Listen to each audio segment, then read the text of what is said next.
This essay example, as well as thousands of others, is available in text format on our website for free and without registration. Simply Google Ivy Panda Free Essays.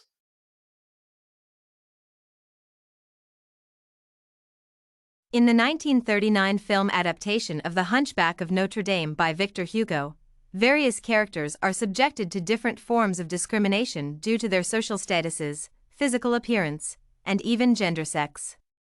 Discrimination in all its forms is a timeless issue in society. Classism, ableism, and sexism, as forms of discrimination, are prevalent in the film The Hunchback of Notre Dame, and similar examples exist in contemporary society.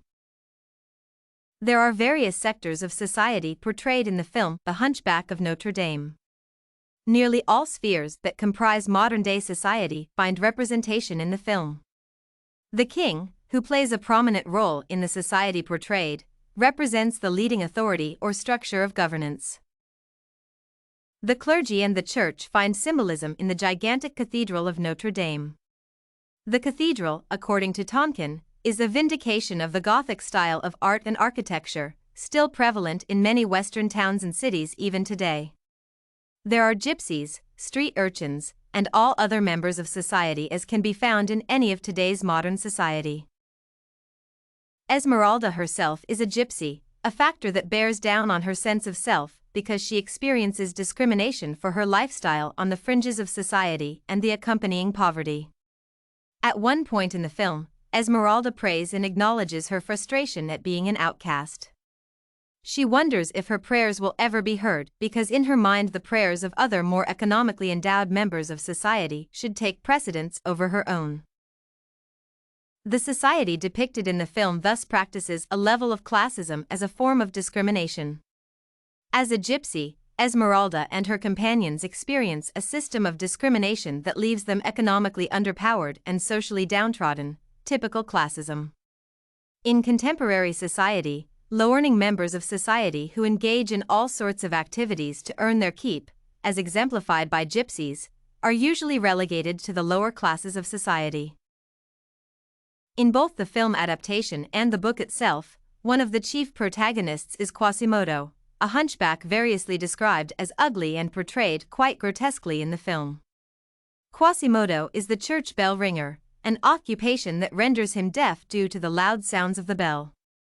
He is abandoned as a child. Most likely his mother was uncomfortable with his looks because he is exchanged for the fairer and more beautiful Esmeralda.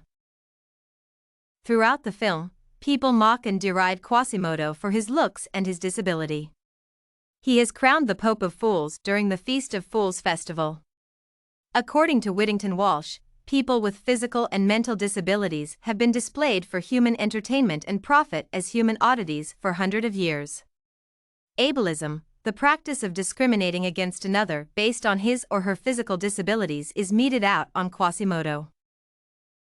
When Quasimodo is up close with the beautiful Esmeralda, the contrast in their looks bears down on him and he laments at how ugly he is, especially since Esmeralda is strikingly beautiful.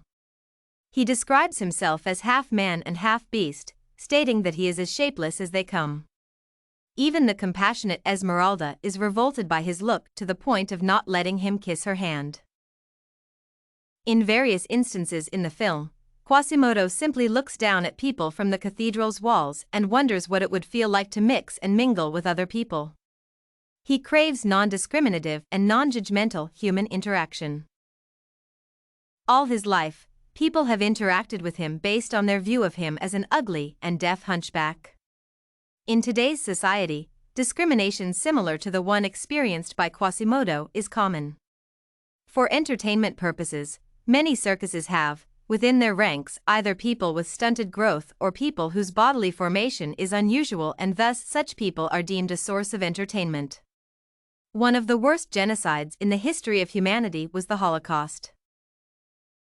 One of the aims of Nazi Germany was to eliminate and kill all the Jews in Europe. However, the Nazis also wanted to create a perfect society that was free of persons with disabilities, and therefore, the very discrimination that Quasimodo experiences in the film can lead to horrors such as the Holocaust.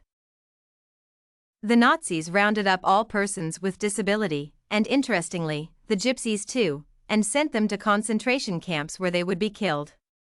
Gallagher states that doctors in the Nazi government systematically killed their severely disabled patients. Many beggars in the major cities and towns of the world have one form of disability, and this attests to the fact that they are recipients of discrimination based on their disability. Due to this discrimination by society, many people with disabilities end up occupying low-paying jobs, or worse still, find themselves with no jobs at all, leading to their economic marginalization. In the film Hunchback of Notre Dame, Esmeralda, played by Maureen O'Hara, comes out as the ultimate feminine beauty. Young and innocent, she dazzles men with her charm and near-perfect peach. Inevitably, she attracts a host of admirers from nearly all the men in the film. To begin with, Esmeralda obsesses with Claude Frollo, the judge who has the king's ear. Frollo lusts after Esmeralda, a woman young enough to be his daughter. His obsession with Esmeralda leads him to commit several crimes that in the end prove self-destructive, as he dies by Quasimodo. Although Frollo is kind enough to adopt and abandon Quasimodo as a baby, he lets all the good deeds that he has done in his lifetime become clouded by his lust for Esmeralda. As Quasimodo's adoptive father, he ruins his relationship with Quasimodo in his lascivious pursuit of Esmeralda. When Esmeralda spurns his advances, he willingly frames her for the crime of the attempted murder of Phoebus, his rival for Esmeralda's love, whom he stabs in a fit of jealousy.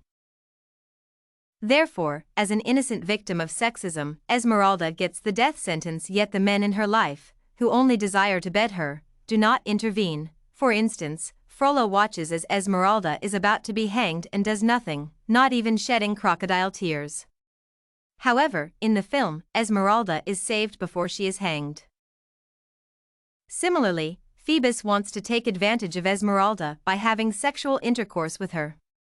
Phoebus disregards the emotional well-being of Esmeralda, a woman he intends to use to satisfy his sexual desires, since he would easily move on and marry his fiancée, meanwhile leaving a devastated Esmeralda, who has a genuine love for him, behind. Both Frollo and Phoebus seem to view women as simply objects for satisfying one's sexual desire.